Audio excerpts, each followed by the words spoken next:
Hanya tinggal menunggu waktu saja, sosok Adiba Kanza, putri dari almarhum Ustadz Jeffrey Al-Bukhari, akan melangsungkan pernikahannya dengan punggawa Timnas, Egy Maulana Fikri. Tentu berbagai persiapan dari segi materi serta mental nyatanya telah disiapkan secara matang oleh Umi Pipik selaku orang tua. Adiba yang nampaknya sudah tidak sabar menanti waktu itu tiba. Namun di detik-detik jelang pernikahan Adiba, Umi Pipik justru diminta untuk mencari pasangan hidup jika nantinya ditinggal nikah oleh kedua anaknya. Yang mana diketahui sebelumnya, Abizar dan Adiba memang sempat melarang sang ibunda untuk menikah sejak almarhum UJ tutup usia. Namun kini Abizar dan Adiba yang semakin dewasa nampak sadar jika sang ibunda merasa kesepian dan membutuhkan pendamping hidup yang baru. Lantas seperti apa reaksi Umi Pipik mengenai hal tersebut? Dan seperti apa pula wejangan Umi Pipik untuk Adiba yang akan segera menikah?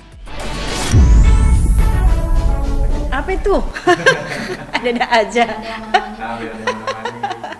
Saya banyak yang nemani. Tuh kalian nemenin saya. Sampai malam lagi tuh kan. Yalah, biarkan anak-anak. Ya gimana Allah aja ya, gimana. Enggak lah, saya biasa hidup saya di luar sama umat. Saya udah kasih tahu sama anak saya. Jadi kayak dulu Uje sama gitu, hidupnya di luar dengan umat, anak-anak tahu. Dan sekarang anak-anak pun juga kan udah besar-besar, mereka paham gitu. 5 menit ya Diba? Diba ini. Hari ini agendanya apa sih? Bahagia gimana nih? Bahagia nih. Iya, rencana kapan sih emang Adiba? Kapan? Adiba. Sedikit 5 menit ya Adiba. Kabar bahagia. Adiba sedikit 5 menit kemarin ngomong. Umi kan kemarin ngomong tuh. Iya, Umi kemarin udah ngomong Adiba. Ya lebih kepada apa ya, kalau pesan-pesan bukan lebih ke, kalau buat Abizar dan nikah pun juga saya memberikan pesannya ya lebih ke mental mereka, siap nggak jadi seorang suami yang kelak akan membimbing istri, siap nggak kamu sebagai seorang istri yang kelak akan dibimbing sama suami, misalkan suami minta kamu di rumah ya di rumah, itu yang harus dipersiapkan gitu kan, karena kan menikah itu ibadah yang sangat panjang ya, jadi apa namanya ya wejangan-wejangan yang kalau suami belum maksudnya harus istri terlebih dulu yang bangun, jangan keduluan suami, yang hal-hal gitu, terus masak segala macam itu kasih tahu hal-hal seperti itu perempuannya. Kalau urusan materi mah ya Allah, kita kan yang ngasih rezeki Allah ya. Jadi jangan takut menikah kalau kita misalkan belum siap materi. Kalau kitanya memang udah siap, karena Allah nanti akan kasih rezeki.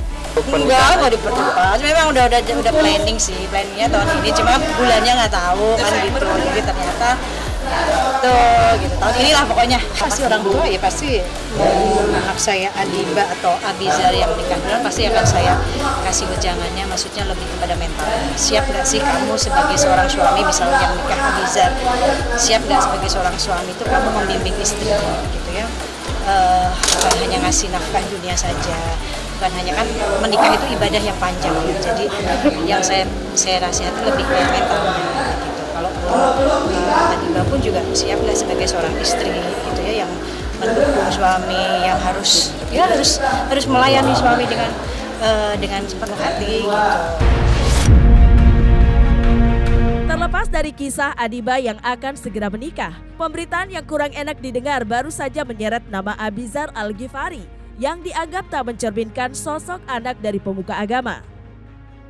Hal itu lantaran lifestyle Abizar yang dianggap berkesinambungan dengan gaya hidup kedua orang tuanya yang merupakan sosok pendakwa ternama yang sangat dikenal oleh masyarakat.